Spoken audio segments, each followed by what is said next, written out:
começamos mais um Arena Livre. Bruno Pociúncula, tudo bem? Tudo bem com você, Gustavo? Legal, hoje em clima olímpico recebendo Edivaldo Valério, meu parceiro, meu amigão de longas datas. Prazer receber você. Igualmente, meu amigo, satisfação estar aqui com vocês, agradecer pela oportunidade de estar aqui nesse podcast e desejar sucesso para vocês aí. Valeu. Possa perdurar e vocês darem a oportunidade para outros personagens compartilhar a história. É isso aí. Queria já convidar também você a curtir o nosso canal, a compartilhar, deixar seu like. Isso é muito importante para que as nossas entrevistas, né, o nosso conteúdo chegue para outras pessoas também que ainda não conhecem o Arena Livre. Então, para começo de conversa, a gente sempre puxa aqui, Bala, como é que o esporte chegou até você? Qual foi o seu primeiro contato com o esporte? Mesmo assim, que de forma lúdica, se você lembra. Bom, vamos lá. Eu comecei a nadar muito cedo, Gustavo e Bruno. Comecei a nadar com 3 anos de idade, tá? Claro que com essa idade eu não tive o poder de escolher. Eu quero nadar. Não. Era o que tinha. Foi em decorrência a um problema de saúde, ou seja, a asma, né? E a atividade recomendada para aquela idade que eu tinha era a natação. E foi nesse contexto que eu fui inserido dentro do esporte. Ao mesmo tempo, meu pai também, ele foi atleta também, né? Meu pai foi karateca, meu pai foi corredor, meu pai jogava bola, mas meu pai era aquele cara mediano que nunca teve resultado expressivo, né? Era aquele cara que ficava em 8º, em 10º, 16º, 20º. E naquela época, quando você tinha um filho homem, você acabava transferindo para o filho a figura esportiva que o pai não Alcançou, conseguiu né? ser. Então, desde cedo, eu fui um cara muito cobrado em casa para ser um cara campeão, né? Então, meu pai também, ele não mediu esforço junto, claro, com a minha mãe. Meu pai, dentro das limitações que ele tinha financeiras, ele não mediu esforços e sobrava para minha mãe a parte operacional, né? Meu pai era o braço financeiro, né? Mesmo com todas essas limitações. E minha mãe era o braço operacional, era quem me levava para os treinos, quem preparava a alimentação, quem levava para a escola. Então foi Você assim pequeno aí já, né? aí. Você treinava onde? Aí eu treinava onde era o antigo Clube Olímpico, do lado da antiga Fonte Nova, né? Uma piscina pública e que mais de outros tantos jovens saíram daquele equipamento esportivo que não existe mais, mas que revelou muitos atletas para o cenário da natação baiana e nacional. Mas antes você nadava em Itapuã, né? Em escolinha. Isso, eu comecei a nadar numa escolinha em Itapuã, sempre morei em Itapuã e tinha um clube pequeno lá que eu comecei a nadar. E aí meu treinador Sérgio, que era irmão desse meu professor lá em Itapuã, foi assistir um festival e me viu. Sérgio Silva. Sérgio. E aí conversou lá com meus pais, pediram para que... E aí ele pediu para que eu fosse lá para o Clube Olímpico. Já fácil a prova, né? Vira um potencial já, né? Exatamente. Era uma balinha, né? A balinha já estava...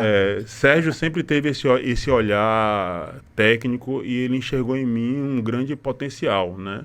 Eu costumo falar assim que eu nunca fui o mais técnico, assim, de longe isso, né? Nunca fui o cara mais técnico de ter um nado bonito, limpo, apurado, de ter uma saída bonita, de ter uma virada bacana, mas eu costumo dizer também que eu posso não ter tido a técnica apurada, mas a vontade, compensava. Ela era muito maior do que qualquer outra coisa. Então, se eu conseguir ter êxito dentro do esporte, foi em função muito de ajuda de outras pessoas, porque a gente tem a ideia de que o esporte ele é um mar de rosas, né?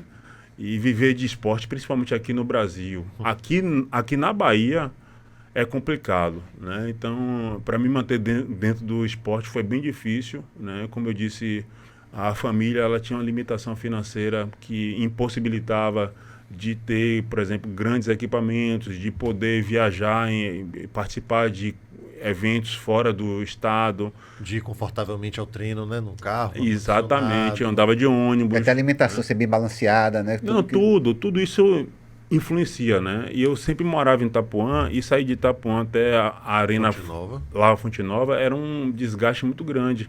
E eu fazia tudo isso de ônibus, né? Então, Imagine só, uma criança de 8 anos de idade... 40 minutos. Hoje em dia já é difícil imaginar 40 anos atrás. De viagem, né? Fora o tempo de espera. Então, eu saía de madrugada, acordava 4h30, aí pegava o ônibus 5, treinava de 6 até 7 e saía do treino correndo para ir para a escola, né? Aí estudava até meio-dia, meio-dia e 30, almoçava, descansava um pouquinho e voltava de novo para treinar. Então, por isso que às vezes a gente não vê, a gente só vê o resultado final, né? Que é a medalha, o ouro, prata ou bronze, ou muitas vezes você nem ganha a medalha. E por isso que também, às vezes, eu me chateio bem, né? Porque, tipo assim, aqui no Brasil a gente tem a cultura de valorizar apenas a medalha, né?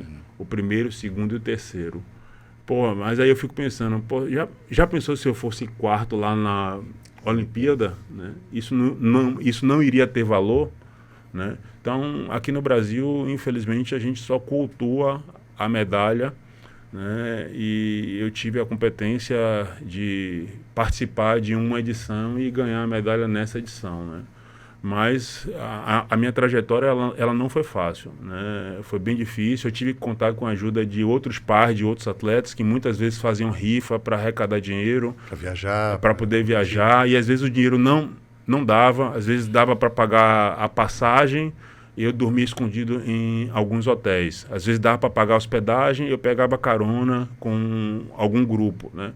Então foi assim que eu fui me mantendo dentro do esporte, até para custear as despesas, seja com material esportivo, seja com equipamento, né? E até com as inscrições, né? Exatamente. Então o esporte, viver de esporte aqui na nossa região, mais especificamente aqui na Bahia, ele é bem complicado.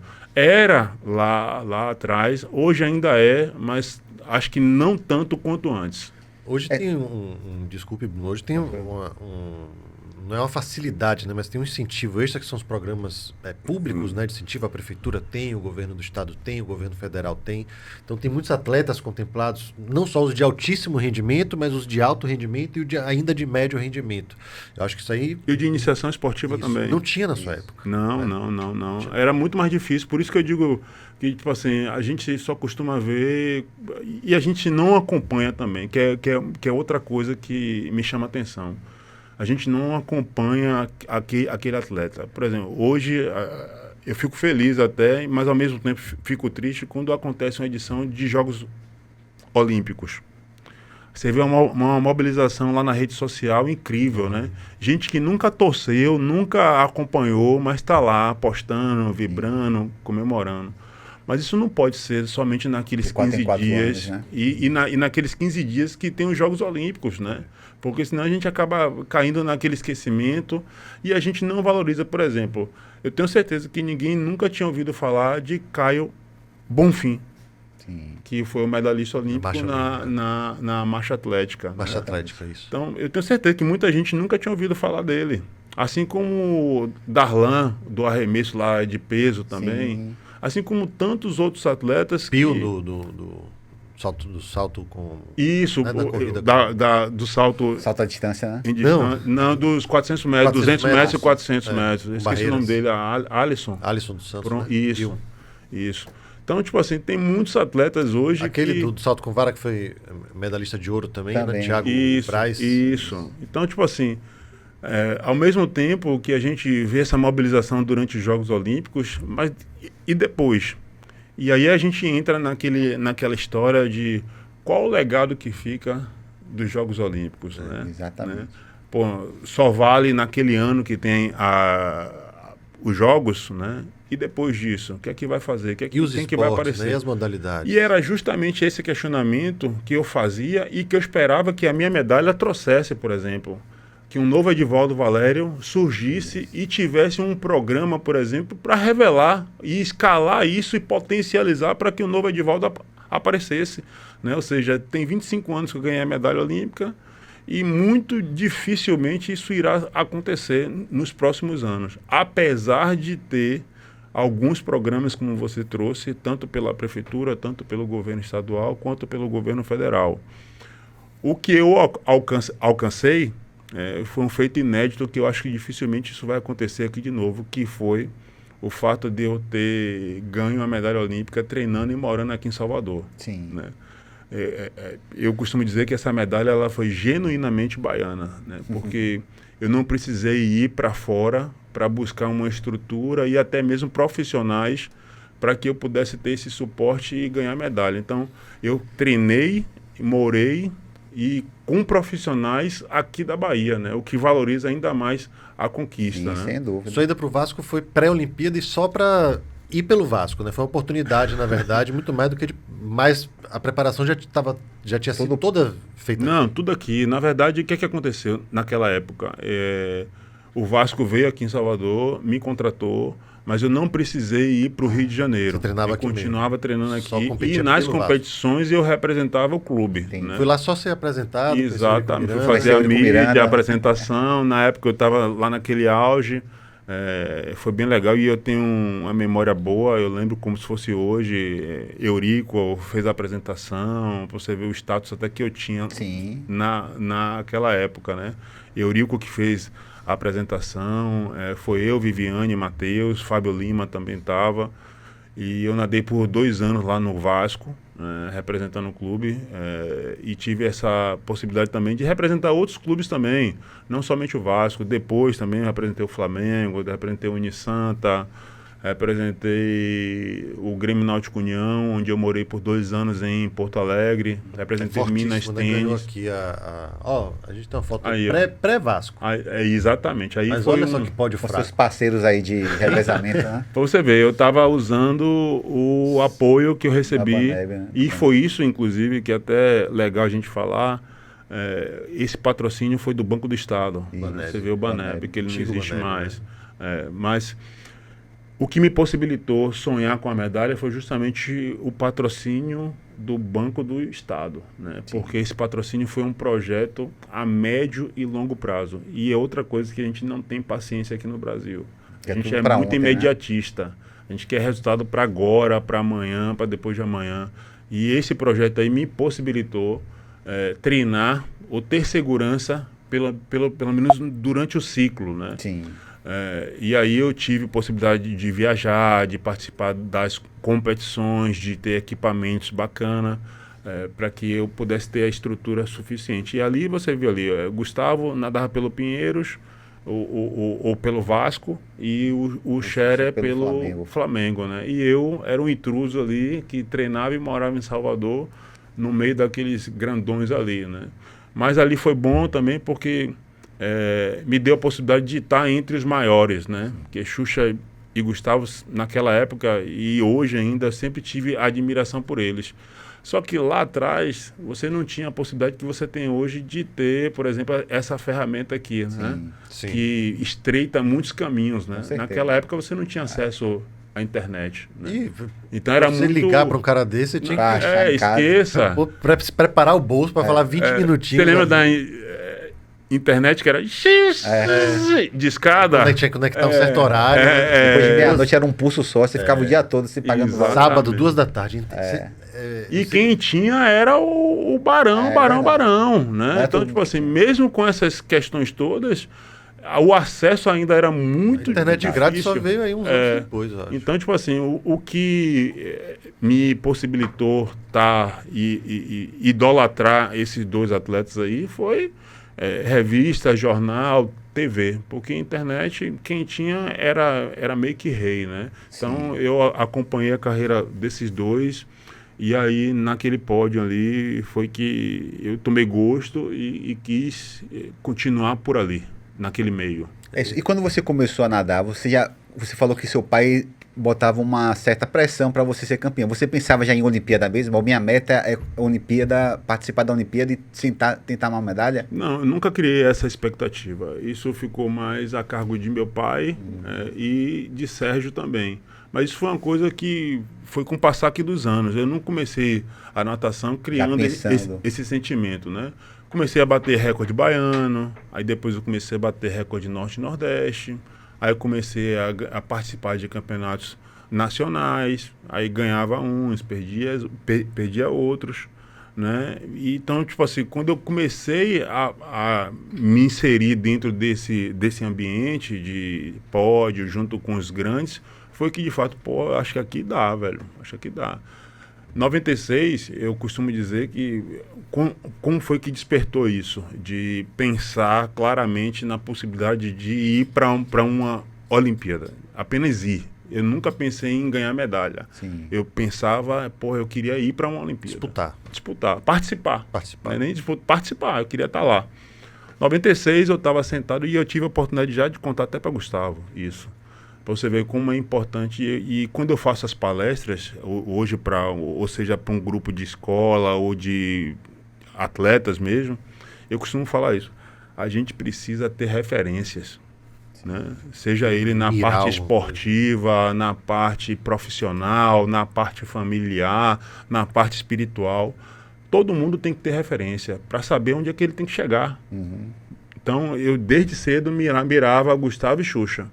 E em 96 eu estava sentado no sofá lá da minha casa, como eu estou aqui, né?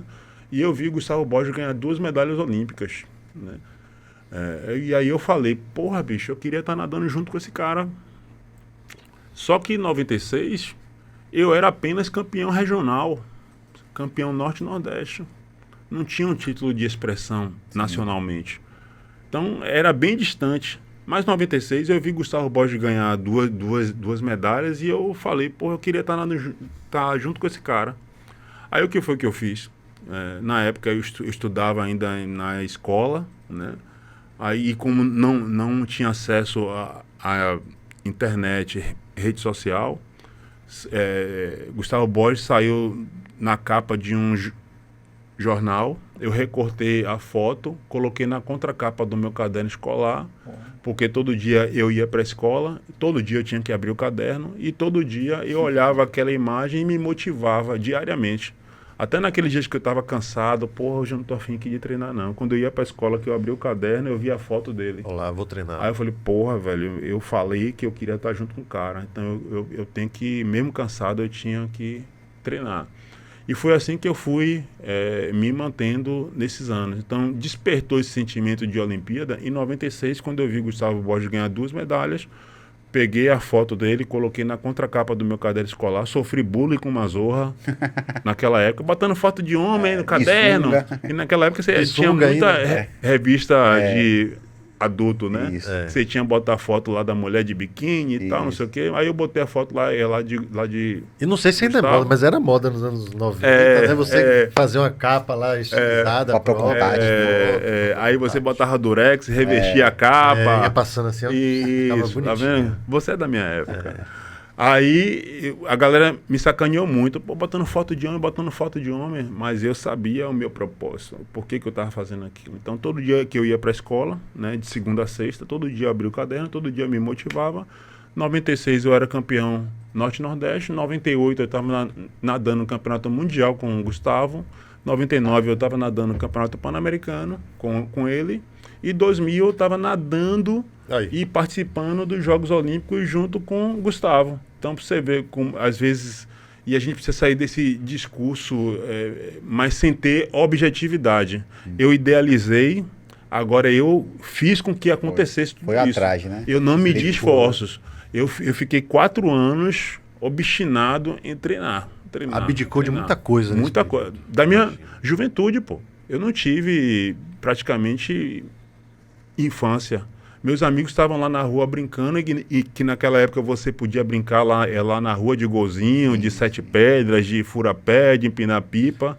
Naquela época só que você não pode se machucar, né? Você não pode quebrar o braço, só que os caras me chamavam e eu não posso ir não que eu tenho que treinar, não posso não que eu tenho que acordar cedo, não posso não que eu tenho que dormir cedo.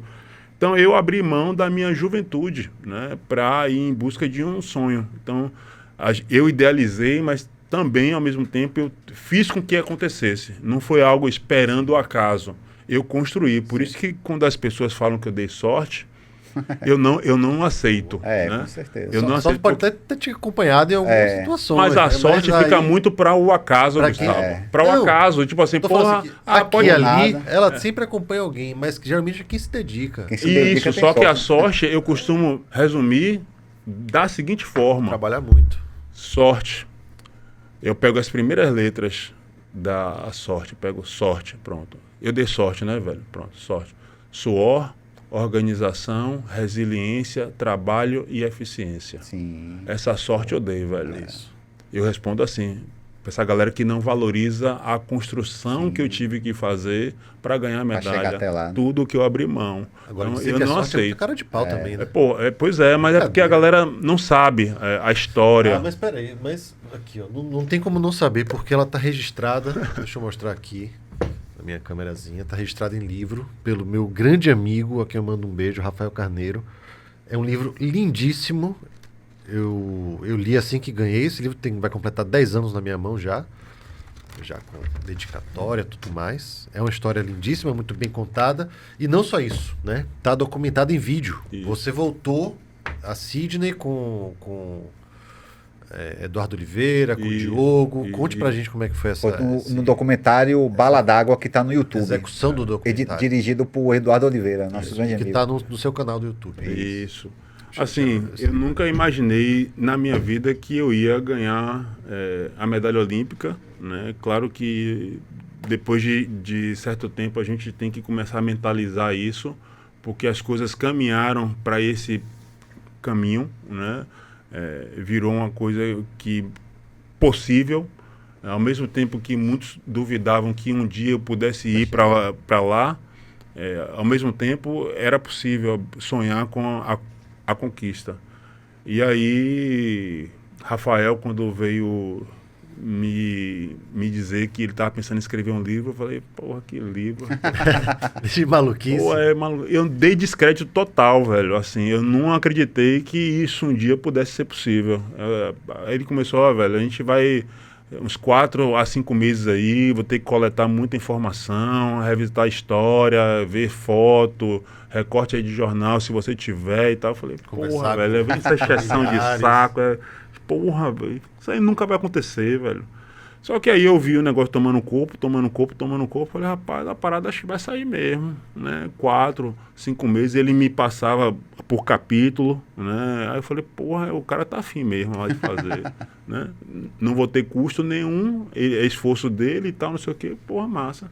Quando eu vi, o livro tava pronto. Aí eu falei, porra, não é que saiu mesmo? E nunca imaginei na minha vida que eu ia lançar um livro. Aí, no ano seguinte, em cima do livro, foi lançado o documentário Bala d'Água, que está disponível lá no YouTube. Quem quiser aí, um documentário curto vale a que pena, excelente. resume o livro. É um documentário de 26 minutos, você não vai perder muito tempo. Não, e assim, é muito legal, tem Muito boas bom. histórias, né? Tem uma narrativa legal, você volta ao lugar onde Você se conquistou, consagrou, né? Pô, e eu tive a oportunidade de voltar lá, velho, e foi legal para gravar o documentário, sabe? Foi uma emoção gigantesca ter voltado em Sydney Porque para não é contar fácil pra essa Sydney, né? história. Ainda tem isso. Rapaz, mas sabe o que é que me Volta. chamou a atenção lá, velho? Volta. Que tipo assim, ó, tá tudo como Do mesmo jeito. foi a Olimpíada. Tudo. Muro, parede. Velho, assim, eu fiquei encantado, porque a gente fala tanto de legado, e a gente teve a possibilidade de sediar algumas competições importantes aqui no Brasil, né? Como exemplo dos Jogos Pan-Americanos, como exemplo da Olimpíada. Olimpíada. E aí o questionamento que eu faço depois de ter visitado o Sydney é qual o legado que ficou desses grandes eventos aqui, né? Eu não sei, são poucos, né? E aí, porra, eu voltei lá e vi tudo, criança pra caramba fazendo esporte lá na piscina, nadei lá na mesma raia. Então, pô, foi uma emoção grande ter voltado para lá para contar a história e relembrar tudo, né? Desde a sala lá para poder preparar a equipe para entrar lá no recinto, até a conquista lá da medalha, que a gente ficou comemorando, gritando. Eu visualizei tudo. Pô, então foi... Parecia um filme na sua cabeça, né? Parecia que estava vivendo ter aquilo ali. tido a oportunidade de contar lá em loco, para mim foi outra medalha, assim, que eu Por não ganhei. ter mudado a estrutura, é ainda mais fácil Mas, você imaginar, visualizar, né? Tudo igual. Aí eu Igual. fiquei, porra, tipo assim, admirado, que para mim esse sim é o legado. Sim. Hoje a piscina tá lá, tá sendo utilizada e tá formando mas e novos nadadores, né? Então, porra, eu tive a oportunidade de subir ao pódio, eles fizeram um museu, né? Você passa por um corredor lá, você vê foto pra caramba, você vê agasalho da seleção australiana, você vê uma história contada com os ídolos, Michael Klein, e Ian Thorpe e outros atletas lá. Eles fizeram um museu da Olimpíada. Então, tipo assim, esse para mim é o legado mesmo, né? Tem história para contar, né? Infelizmente aqui a gente não tem esse sentimento e por isso que às vezes eu costumo dizer o seguinte: atleta brasileiro hoje, para mim, ele é um super-herói. Super-herói por diversas questões, né? Primeiro porque competir com potências como a Austrália e Estados Unidos e outros países é desproporcional com a realidade estrutural que a gente tem aqui no Brasil, né? Eu costumo dizer que é uma Ferrari brigando com um Fusca, né? E a verdade é essa mesmo. Se você for parar para analisar friamente, sem emoção, o que os atletas brasileiros hoje fazem e ainda assim conseguem alcançar a medalha, para mim, todos eles são super-heróis. E por isso que eu fico chateado quando alguém que fica em quarto é desdenhado. Sim. Ah, pô, quarto? Oitavo? A décimo, pô, parei aqui para assistir pro cara ficar em 16º. Meu amigo, é 16º do mundo. Imagine. E a gente não valoriza isso, porque o cara ficou em 16º, 20º, 50º, mas o cara tá entre os melhores do mundo. Você é 50º no que você faz, velho, do mundo. Não é, velho. E a gente costuma muito apontar. Ah, isso aí, pô, parei para assistir para isso. Deve ter peixada para estar aí. Porra, então, tipo isso assim... é para conquistar um índice olímpico. O cara não chega lá e se inscreve e vai para a Olimpíada. O cara conquista um índice, né? Ou seja, é uma luta para chegar lá, né? Mérito. Exatamente. Mérito, exatamente. Não teve atalho, né? Exato. É mérito. Ele conquistou aquilo ali e deu a possibilidade para ele estar... Não foi convocado, vou convocar. Não, ali é tudo seu mérito pessoal do cara, chegou mérito, lá até o final. Então, tipo assim, por isso que eu digo que os atletas brasileiros são super-heróis. E eu admiro todos eles, né? Desde o cara que é campeão e aquele cara que fica em 20º, 50º, tá lá representando o país, mas ele tá entre os melhores, velho. Os melhores do mundo. E como é que é vivenciar uma Olimpíada, né? Tipo assim, pô, você é jovem, 21 anos, aquela farra toda olímpica, você aproveitou um pouquinho ou era concentrado? Eu era muito tabaréu, velho. eu era muito inocente e não ao mesmo inglês? tempo... Não falava inglês, mas ao mesmo tempo, tipo assim, eu era menino novo mesmo, né? Não entendia, de certa forma, o que é que estava acontecendo. Estava encantado, né? Porque de fato a Olimpíada, eu costumo dizer também que é uma Disneylândia. Você encontra tudo com muita facilidade. A partir daquele momento que você classifica, você recebe um crachá. Esse crachá é como se fosse um cartão de crédito meio que limitado, né? Você tem acesso a você vai para o refeitório, você tem comida árabe, chinesa, holandesa, italiana, chinesa, japonesa, comida de tudo que é lugar. E 0,800. McDonald's você pode comer quantos sanduíches quiser, beber refrigerante, sorvete à vontade. Então, se o cara não tiver focado mesmo, ele acaba meio que se perdendo, né? Porque as oportunidades, elas são muito fáceis. Você pode ir para balada, você leva o crachá, você não paga a entrada. Então, o crachá e a possibilidade de você ser atleta olímpico te dá muitas possibilidades e que se você realmente não estiver concentrado eu tive a competência de ter o meu propósito alinhado, né? Tive também a possibilidade de Sérgio ter ido, né? Ele foi treinador lá da seleção também. Também, aí eu digo que a sorte, né? Dei a sorte de... A medalha, a prova foi no primeiro dia, né? Teve a abertura oficial, que é aquela cerimônia, e no outro dia já foi a prova. Né? Então, a minha vantagem foi essa aqui também, né? De ter ganho a medalha logo no primeiro dia. Depois você fica lá o tempo... Aí depois você tem que ficar lá para voltar com a delegação toda, né? Mesmo que você nade só o primeiro dia. Mas eu nadei outras duas provas, né? Assim. Mas eu tive que... Mas teve gente, por exemplo, Jaime mesmo, que foi o quarto, né? Integrante. Ele só foi para nadar o revezamento. Ele ficou a Olimpíada toda. Então, ele foi... ganhou a medalha, aí depois ele ficou só em de festa, farra. meu velho.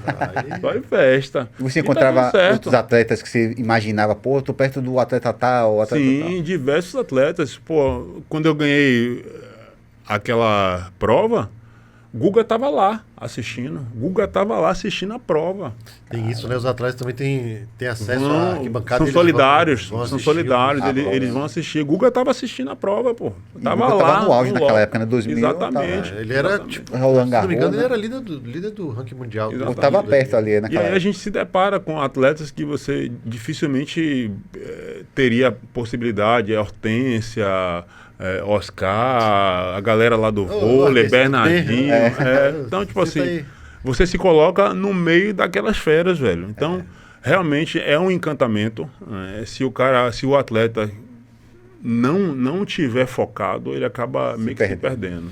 Então, já que estamos falando de feras, né? Aqui a gente também trabalha com feras. Estou falando da 585 Estúdios, a dose de criatividade, né? Que o seu conteúdo merece. Estrutura de primeira, que a gente pensa fora da caixa. Temos liberdade, temos possibilidades tremendas. Então, acesse aí 585studios.com.br. Acesse também o Instagram, @585studios oficial. Oferece aqui essa estrutura incrível que você acompanha, né? Uma carta de programas incrível, como Bar FC, como Tá na Rede, Bar Racing, que é mais, Matheus? Bar FC delas. Ave Maria, a lista é grande. Tô falando com o Matheus Pinho aqui, que está nos bastidores, comandando mais um programa aqui do Arena Livre. Ô, Edivaldo, e a medalha ainda tá boa? Porque o que eu mais ouço falar é que nas Olimpíadas recentes quer ficar degradada, ficar Não, a minha não. esculhambada. Eu acho que vem mais para essa parte mais- nova, né, atual, né? A minha sua ainda tá intacta lá, ainda. Eu até levo para alguns ambientes, mas eu evito bastante, né? Eu tô pensando em fazer tipo uma réplica que aí eu posso Isso é bom. levar para outros ambientes, né? Mas a medalha tá intacta, tá guardadinha. Sempre que eu tive a oportunidade de entrevistar atleta olímpico que falava assim, não, peça para pegar medalha, peça para trazer medalha. Eu falei, rapaz, É complicado. eu vou até pedir, mas vou deixar à vontade também para recusar, porque que é velho, complicado. não tem um valor. Tem um Um valor tem um imensurável, valor de né? dinheiro, né? Aí E, Edivaldo, de onde é que de um país. quem te deu o apelido de bala? Bala veio quando era novo, né? Eu fui nadar um campeonato Norte e Nordeste e eu sempre fui velocista, né? Ou seja, nadador de provas rápidas, qual era a maior 50 e prova 100 que você metros. fazia?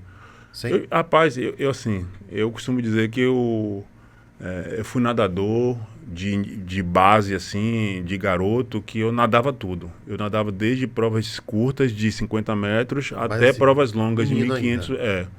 Então, eu fiz Mas travessia, vai pô. afunilando Eu depois. fui, exatamente. Não dá para você fazer tudo, né? Ou você faz aquilo bem feito, ou não adianta fazer tudo mais ou menos, né?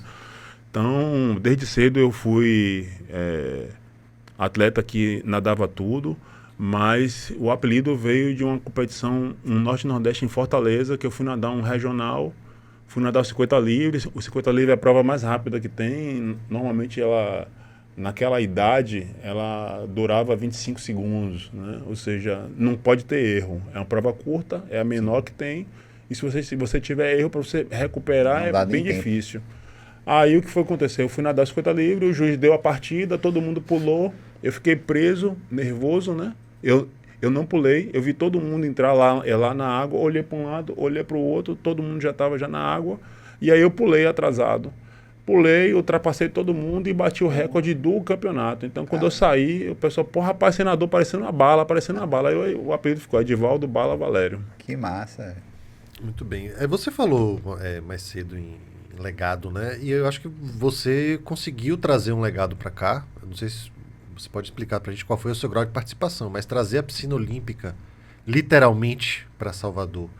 Teve participação sua? Você motivou, você incentivou, você participou disso? Ó, durante muito tempo... Que é o lugar onde você hoje... durante se muito dedica, tempo né, eu sofria muito com essa questão da humildade, né? Não. Mas isso aí eu preciso dizer, de fato, participação direta minha. Né? E eu não tenho vergonha nenhuma de... não, é soberba, não. O que foi que aconteceu? Na época, tá, o governo Temer ainda, e quem era o secretário nacional de esporte de alto rendimento era um amigo meu, que foi nadador profissional. Hoje ele é deputado federal, inclusive, segundo já mandato, Luiz Lima. Ele era o secretário nacional de esporte de alto rendimento. E caiu para ele a responsabilidade de, depois dos Jogos Olímpicos, direcionar os equipamentos esportivos. E aí um belo dia Luiz me ligou.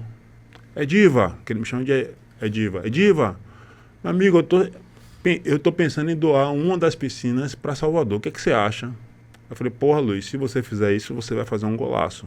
Primeiro porque você tem justificativa para explicar por que você está mandando para a Bahia. Você tem um medalhista olímpico aqui.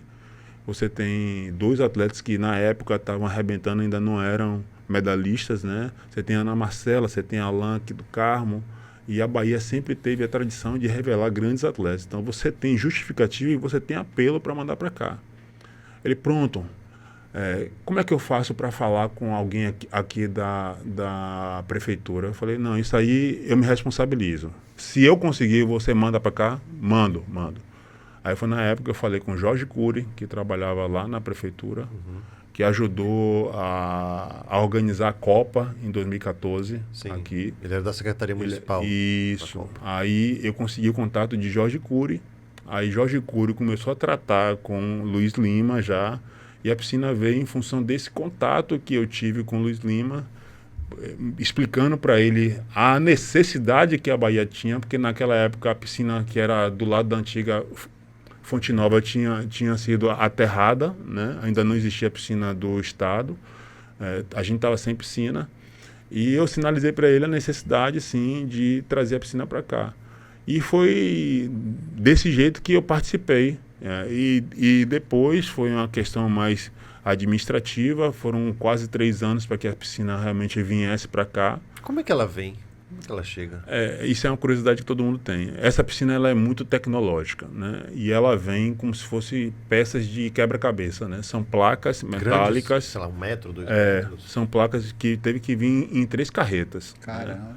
Né? 3 carretas. Então, são placas e depois ela é revestida com uma lona e a piscina acaba sendo montada. E foi assim que a piscina veio. Tem ladrilho? Não, essa não. A semi-olímpica, que é no mesmo espaço, né, que é onde a gente faz nosso projeto lá social, a gente revela, essa tem. A olímpica não. É uma piscina altamente tecnológica, né? A gente só perde, por exemplo, a água lá para evaporação. A gente tem um sistema inteligente lá de filtragem e de aspiração que a gente reaproveita a água, passa pelo filtro e ela retorna limpa com os químicos já com a dosagem certinha. Você está falando disso aí, antes da gente falar mais sério, eu lembrar de uma resenha que rolou, né? Que teve uma competição aqui, que saiu um monte de atleta passando mal, dizendo que a água estava poluída, foi o maior burburinho, teve que fazer teste, não sei o que, para comprovar que não tinha nada na água. Isso aí para mim foi... A gente teve a possibilidade, desde 2019 que a piscina está operando, né? Aqui já são quase 6 anos aí que a gente está ativo. E a gente teve a possibilidade de trazer já grandes competições para cá, para Salvador, né? Ou seja, colocando novamente a cidade no cenário e na rota dos grandes eventos.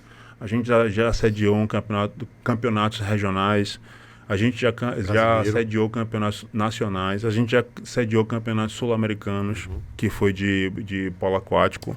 E a gente sediou recentemente, inclusive, um campeonato mundial de polo aquático sub-20 feminino. Sub-20 feminino. A TV transmitiu. Exatamente. Então a gente acabou, em função disso, colocando Salvador na rota de grandes eventos. E aconteceu esse episódio há 2 anos atrás, né, que infelizmente a gente sediou um campeonato. Felizmente a gente sediou, mas infelizmente aconteceu o fato. Alguns atletas ficaram vislumbrados com a estrutura, né, e de fato a piscina chama a atenção. Se não for a piscina mais bonita, é uma das mais bonitas que tem aqui no Brasil. O fato dela estar ali próxima à praia, né? Sim, quase borda infinita. Mas a gente sabe que aquela praia ali ela é meio que imprópria para banho, né? E alguns atletas ficaram encantados, acabaram mergulhando lá naquela praia. E aí pegaram a virose e tal, não sei o quê, só que jogaram a responsabilidade para a piscina. E aí o campeonato quase era cancelado, né? Algumas equipes foram embora, outras ficaram. Foi um episódio bem desgastante, mas que a gente conseguiu reverter de forma muito positiva. Teve até episódio que, quando surgiu essa questão de que a água da piscina estaria contaminada, você viu como a nossa filtragem, a água ela é quase mineral, né? Ela retém todas as impurezas, né? O filtro ele é tão potente que a água fica quase potável.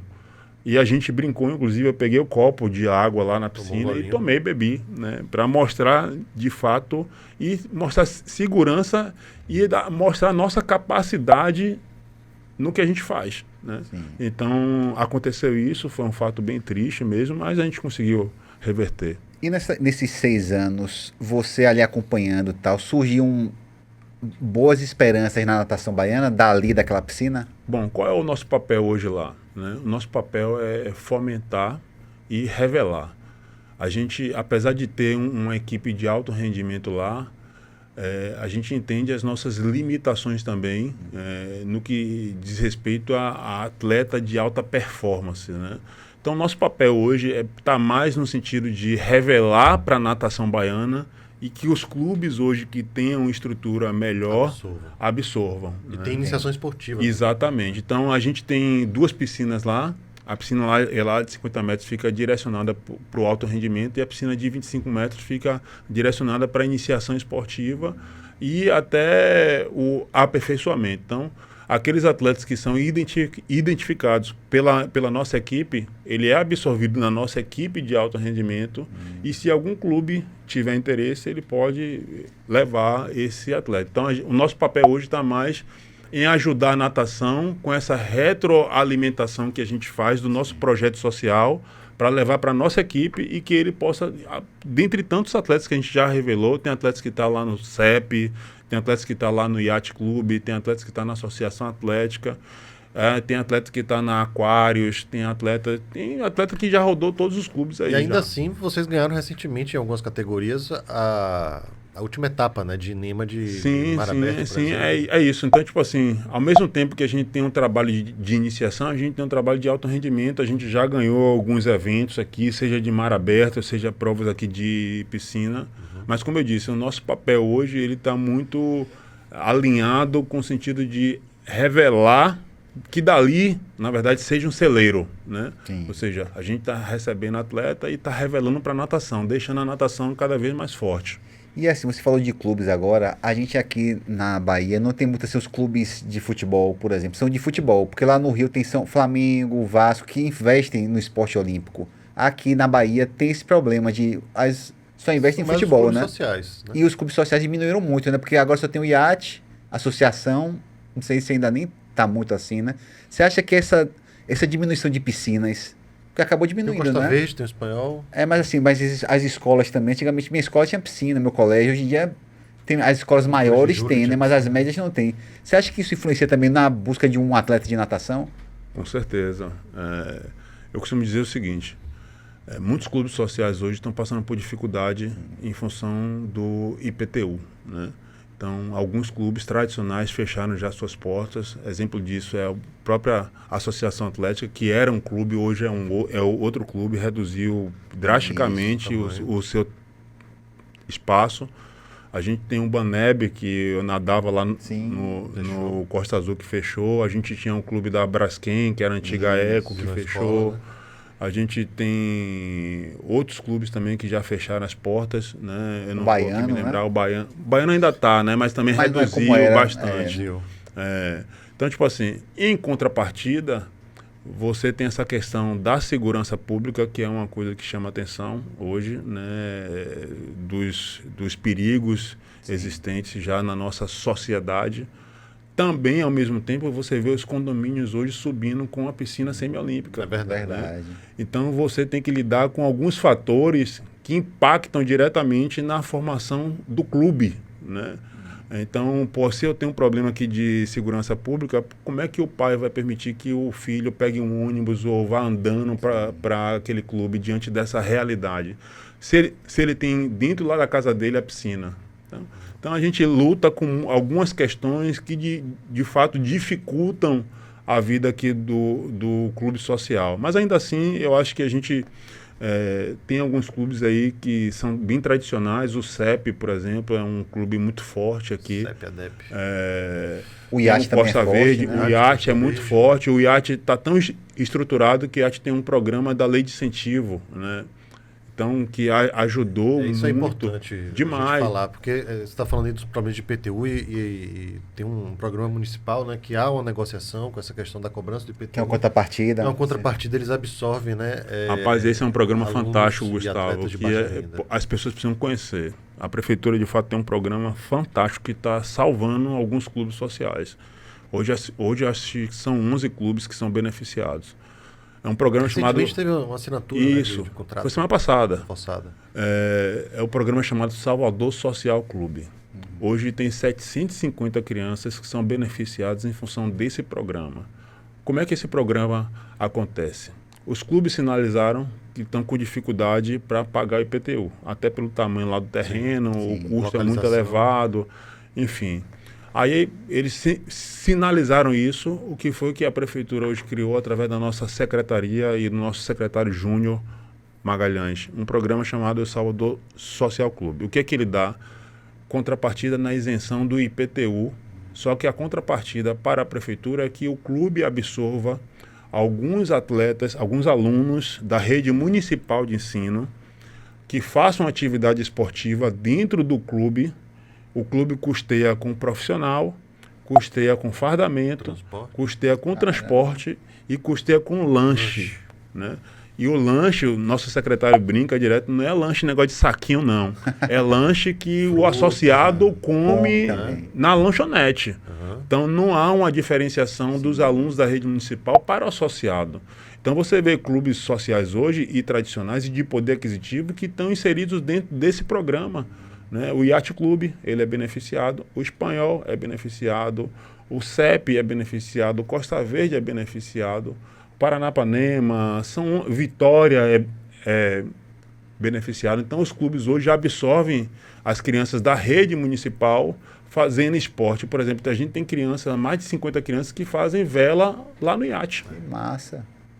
Quando é que você ia imaginar que uma criança pobre ia estar entrando no Yacht e fazendo vela? Que é um esporte caríssimo, não é só um aparelho. Entendeu? Então, e tudo custeado pelo clube. Essa é a contrapartida. A gente dá isenção aqui para você, meu amigo, mas você vai absorver alunos aqui da rede municipal e não vai ter uma diferenciação nenhuma. Sim. Pronto. Então, esse é um programa fantástico que as pessoas precisam conhecer. Hoje, 750 atletas são 750 alunos são beneficiados. Houve recentemente a assinatura de um novo termo. A gente vai aumentar para 1.100 alunos, né? Isso é um impacto importante para as famílias, né? Sim. Porque imagine, são crianças que estão entrando lá no IAT, que é do Nordeste de Amaralina. Sim. Quando é que você ia imaginar que um dia isso pudesse acontecer? Crianças do Nordeste de Amaralina estão entrando no IAT. No IAT você sabe que é classe A nata da sociedade aqui baiana que frequenta lá, né?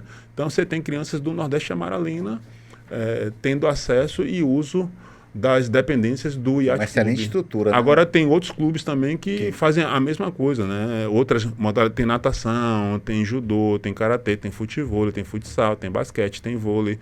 Só que lá no IAT tem vela e tem natação, né? Tudo vai depender também da estrutura disponível pelo clube. Então, qual é o carro-chefe lá? Vela e natação. Já no baiano você tem uma diversidade muito maior, né? De judô, de tênis, marciais. Exatamente.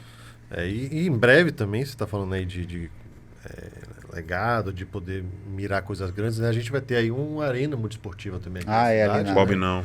Um ginásio novo. Que precisa, né? Porque como é que Salvador, a Bahia... A gente vai conseguir trazer grandes eventos, com certeza, mas também vai poder sediar com muita honra, com muita abertura, os nossos próprios eventos. Eu acho que isso aí ainda é complicado, né? Claro, o nosso papel aqui, inclusive, é esse, né? É trazer essa visibilidade que muitos esportes não têm. Porque, assim, eu fui recentemente lá na última etapa do campeonato de maratonas de... Águas Abertas. Águas Abertas, né? Em Lima.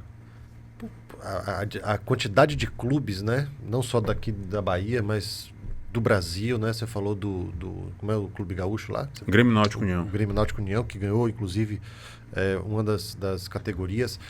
Gente da Argentina que veio nadar aqui em Salvador. Então, a gente recebe um campeonato com tantos atletas, só que assim, tem muito mais atletas do que torcedores, do que admiradores, né? Tudo bem, e nem é mais restrito, mas você tem essas etapas em outras praias, em outras situações, você tem outros campeonatos, né? E você viu aí, vocês sediaram lá o Campeonato Sul-Americano, Campeonato Brasileiro, Campeonato Baiano, e muitas vezes o público ninguém se importa.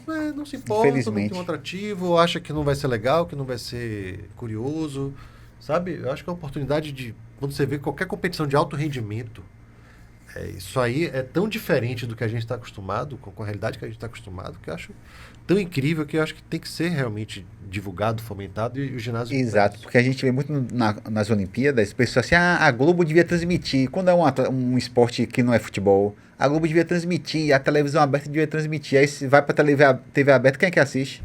Ninguém assiste. Porque até a TV Globo exibia de manhã, domingo, vários esportes de skate, vôlei e tal, aí você vê lá a audiência, não é nem perto do futebol, por exemplo. As pessoas só fazem reclamar, mas não apoiam, né? É aquela coisa, né? De acompanhar nos 15 dias da Olimpíada. Assim, você falou uma coisa bem interessante. Tipo assim, eu tenho infelizmente, o esporte olímpico, ele competir com o futebol é muito complicado. É desleal. Né? É complicado por vários fatores, né? Eu sou consumidor aqui do futebol. Eu adoro assistir futebol. A minha esposa briga até comigo porque ela quer sair, domingo ela quer sair e eu quero, não, tem futebol, tem Fórmula 1 e eu quero assistir. Minha Fórmula 1 é sagrada. Eu não... espera, depois a gente sai. Esqueça, assisto tudo. Fórmula 1, eu sou apaixonado e futebol também. Só que eu vivo do esporte olímpico, né? Eu fui atleta de esporte olímpico. Eu não gosto de chamar de esporte amador, não, mas acaba sendo a nossa realidade mesmo, né? Diante de tudo que eu já falei aqui. E fica complicado competir com o futebol, apesar de eu consumir também o futebol. Só que eu tenho uma opinião muito forte com o futebol, assim, tipo assim... e aí parte muito da cultura da nossa sociedade, né? Isso, né? É uma opinião minha. No sentido de, tipo assim, atleta lá de futebol. Você pergunta para uma criança de 8 anos, meu filho, você quer ser o quê? Você quer ser o quê quando você crescer? Ele vai dizer, jogador aqui de futebol. Ah, por quê? Ah, porque eu quero ajudar a minha família. Sim. Essa resposta que ele dá, e a que muitos dão, ele não faz o futebol porque ele gosta. Ele quer fazer o futebol porque ele enxerga no futebol uma ponte de salvação para a família, né? Agora, o cara que faz um esporte olímpico, por exemplo, ele jamais vai responder que ele faz o esporte olímpico porque ele quer ajudar a família. Ele vai dizer que porque ele gosta, porque ele ama, pelos valores. E é por isso que meus filhos hoje sempre viveram e viverão dentro do esporte. Primeiro, pelo ambiente, pela socialização e pelas possibilidades que o esporte traz para a vida de qualquer jovem. E por quê? No futebol, o que é que eu enxergava muito? Os caras competiam quem tinha o melhor carro e quem pegava a mulher mais gostosa, por exemplo. Era isso que eu ouvia lá atrás, né? Não sei se hoje mudou, mas lá atrás eu ouvia muito isso. E o esporte olímpico, ele me possibilitou, por exemplo, ter uma formação acadêmica hoje, né? Porque, em função dos resultados esportivos que eu tive dentro do esporte, eu fui bolsista em muitas escolas, pelos resultados esportivos que eu tive. Fui bolsista na faculdade, em função dos resultados esportivos que eu tive. Tive a possibilidade de viajar o Brasil todo através do esporte. Tive a possibilidade de conhecer muitos países, quase o mundo todo, através do esporte. Tive a possibilidade de colocar meu nome na história da natação brasileira e mundial, me tornando o primeiro nadador negro do Brasil a ganhar a medalha. Tive a possibilidade de escrever um livro, tive a possibilidade de lançar um documentário. Tudo isso em função do que o esporte me proporcionou, né? E eu fui um atleta de esporte olímpico, né? E eu fazia natação porque eu gostava, porque eu amava, pelo ambiente, pelas amizades. Eu tenho amigos que nem moram aqui, moram em outros estados, moram em outros países. e que até hoje eu falo. Recentemente eu fiz uma viagem para Portugal, inclusive para ver amigos, né? Para rever amigos. Então, o esporte, nessa competição com o futebol, é bem desleal mesmo, porque a audiência fica muito comprometida quando tem essa comparação com o futebol. Mas acredito, por exemplo, se os clubes de futebol investissem, por exemplo, torcedor do Bahia, torcedor do Bahia, não sei jogar futebol, falo, porra, vou representar o Bahia na natação, por exemplo. Então acabava fomentando até as crianças, pô, vou tentar jogar, ou tentar nadar, tentar fazer vôlei, basquete, para tentar jogar pelo Bahia. Mas isso parte muito da lei da selva, né? Tipo assim, o que é que eu quero aqui falar? Tipo assim, como é que o clube vai apoiar aquela modalidade se ele também não consegue ter apoio financeiro das de empresas? As empresas, elas querem ser vistas. Se não tem audiência, ela não é vista. E ela tem que vender isso, né? Ela tem que ser mostrada.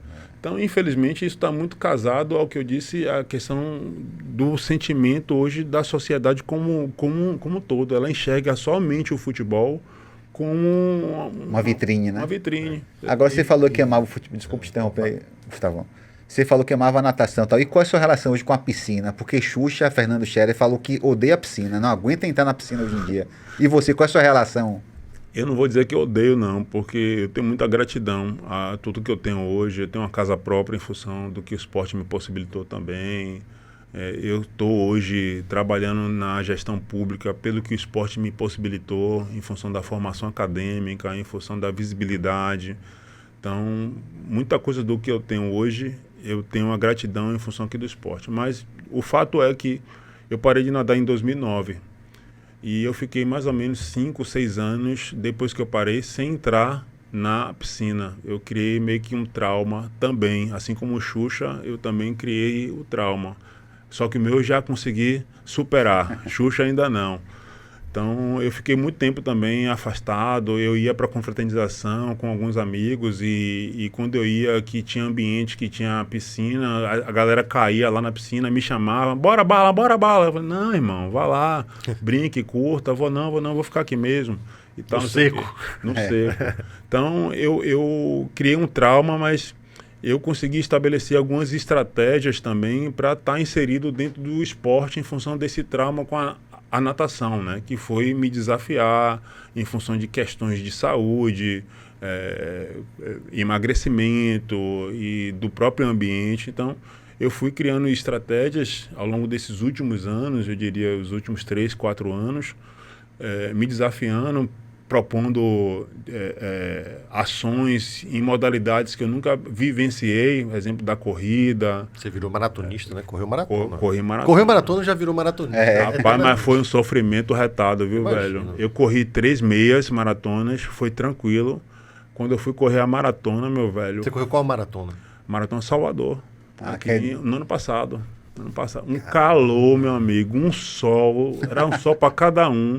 Eu fiz em 6 horas, eu tinha programado para fazer em 5, eu fiz em 6 horas. Senti cãibra pra caramba. Muitas vezes eu pensei em abandonar. Eu treinei muito para fazer a prova, né? Eu cheguei a fazer treinos de 36 quilômetros. Nunca tinha sentido cãibra. No dia da prova, eu senti cãibra no quilômetro 19. Tensão, né? A expectativa, né? A ansiedade e tal. Você é um cara que viveu tentando bater metas, né? Então você fica mais ansioso, né? Só que, porra, correr uma maratona, só que era pra bater meta em 30 segundos. Rapaz, velho, correr... Não, o lance é tipo assim... O que foi que eu fiquei pensando? Eu falei, velho, eu tô com câimbra no quilômetro 19.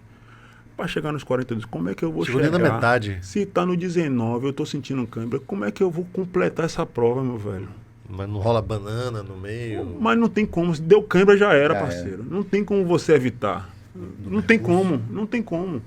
Né? Por mais hidratação e alimentação que você faça, o corpo já está puxando já do seu músculo, já está consumindo músculo. Então, eu pensei 1000 vezes em abandonar, só que eu só completei porque na minha cabeça, como eu idealizo muitas coisas, na minha cabeça eu tinha idealizado, eu quero chegar de mãos dadas com meus filhos. E eu tenho um vídeo, inclusive, que mostra isso. Chegando lá na maratona, meu filho de um lado, minha filha aqui do outro. E era isso que eu queria gerar de memória para eles. Eu tenho certeza que quando eles estiverem mais velhos, eles vão se lembrar disso. Pô, meu pai fez isso. Porque eles não assistiram a medalha em si. Eles nem eram aqui nascidos, né? Então eles viram um feito que o pai deles fizeram que foi incrível, né? Então, eu só não abandonei primeiro pela minha cabeça de atleta, né? De rendimento, por isso que eu brinquei até com você mais cedo, né? Entrar por entrar não é a minha. Ou vai, velho. Não tem esse negócio de entrar para participar. Por mais que eu hoje tenha consciência de que eu não quero performar mais, eu sempre fui atleta de rendimento, de entregar resultado, assim. De entregar resultado. Por mais que não vinha a performance em tempo, né? Eu quero entregar. O que eu me propor a fazer, eu quero entregar. Então, pô, apesar de ter sentido câimbra, foi bem desconfortável. Parei muitas vezes, pensei em desistir, a cabeça brigando com o corpo e tal, não sei o quê. Consegui completar a prova de 42. Então, pô, eu quero lançar outros desafios aí pela frente. Pensei em cair aí no triatlo, mas é um esporte caro e também não tenho tempo para me dedicar às 3 modalidades. Então eu vou criar para o próximo ano aí algum tipo de estratégia, né? E desafio para me manter dentro do esporte. E seus filhos, eles têm algum esporte preferido? Eles já praticam esporte, natação? O que eles... Meu filho tá com vai fazer 22 anos agora essa semana, né? Meu filho já fez tudo. Meu filho até futebol americano já fez, né? Mas meu filho sempre teve uma paixão pelo futebol, né? E aí, há 3 anos atrás, ele rompeu o LCA, né? Ele ficou... Novo ainda? E aí, mas aí, ao mesmo tempo que eu tive essa reação também, eu, ao mesmo tempo, internamente, eu dei graças a Deus, porque a idade dele estava chegando já e era cada vez mais difícil ele se inserir dentro do futebol, né? Meio que ele ia sustentar um sonho que não ia exatamente. alcançar. Aí só que eu não disse isso a ele. Tá sabendo agora aí. Eu fiquei assim, pô, graças a Deus que ele rompeu o LCA. Tomara que ele vá para outro caminho. E realmente ele foi. Meu filho hoje está se formando já em educação física, né? Que bacana. Está bem lá no ramo dele, ele trabalha na área males que vem para bem. Exatamente. Né? E minha filha tem 7 anos, minha filha adora fazer esporte. Dança, adora, né? Faz tudo, dança, faz balé, faz natação que ela adora. Eu acho que ela que vai trilhar o caminho, enveredar aí pelas águas, né? Minha filha adora. Para tirar ela de qualquer piscina é uma guerra. Se deixar, ela fica o dia todo com a pele enrugada, roxa, fica o dia todo. Então, eu acho que minha filha... Mas desde cedo, os meus filhos, o combinado com a mãe, com as mães, era justamente isso. Ele pode ser qualquer coisa, mas ele vai fazer esporte. Sim. Seja o esporte qual for. Eu queria que meu filho fosse lá para natação, porque, querendo ou não, tem um nome. Ele é comprido, né? Ele é alto, tem um porte. Só que, ao mesmo tempo que eu queria que ele fosse, eu entendia também que, por exemplo, para ele ia ser uma pressão absurda. Primeiro, carregar o nome. Segundo, ultrapassar os feitos que eu fiz, que para ele ia ser bem difícil, né? Não duvidando da capacidade dele, não. Mas ia ser bem puxado e, inevitavelmente, ia ter a comparação, né? Sim, com certeza. Então, eu só queria que ele fizesse a natação para ajudar ele, inclusive, no próprio futebol, né? Com a parte cardiorrespiratória, né? Então, mas a vivência, eles todos os dois tiveram e terão. Maravilha. Beleza. Pra gente fechar, queria sair um pouquinho de esporte, competição e tudo mais. A gente tem falado aqui muito de filme, de série. O que é que você costuma assistir? O que é que você tem para indicar de bom? De qualquer coisa que você tenha assistido recentemente? Eu gosto de... Esporte ou não? Velho, assim, cinema eu tenho ido mais para assistir animado, né? Com a criança, né? O último que eu assisti foi o Stitch, né? Sim. Aquele barulhinho. Mas adorei, o filme é até legal. Série, eu costumo assistir séries nacionais e que sejam meio que documentários. Sim. Assisti Tremembé. Eu acho que não ficou tão real como poderia, não. Muito novela. Eu acho que ficou muito novela. Assisti Arcanjo, que é uma série que eu gosto. Arcanjo Renegado. Gosto. E gosto de assistir esporte, velho, em casa. Fico caçando esporte. Vou nos canais lá de esporte, tá passando isso, tá passando aquilo. Assisto, mesmo sem ter um conhecimento, mas gosto de assistir, gosto de ver um tênis, por exemplo, mesmo não sendo um conhecedor, mas assisto tênis, assisto basquete lá de madrugada.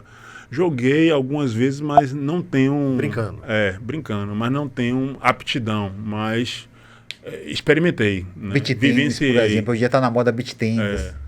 Mas não é o meu aí ainda, porque o beach tênis já é mais puxado, né? Coordenação, areia, força. E na areia, a corrida na areia é mais... Mas assim, eu gosto de assistir esporte, gosto de assistir algumas séries, gosto de ficar em casa, eu sou um cara muito caseiro, inclusive essa é uma das brigas com a digníssima, né? A esposa é roeira e eu sou caseiro, né?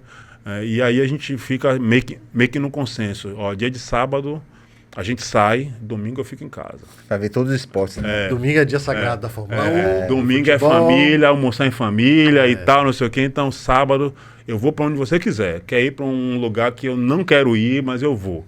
Mas domingo é meu, eu vou ficar em casa. Você cozinha em casa? Não, pior que não. Não faz nem um feijãozinho domingo? Nada.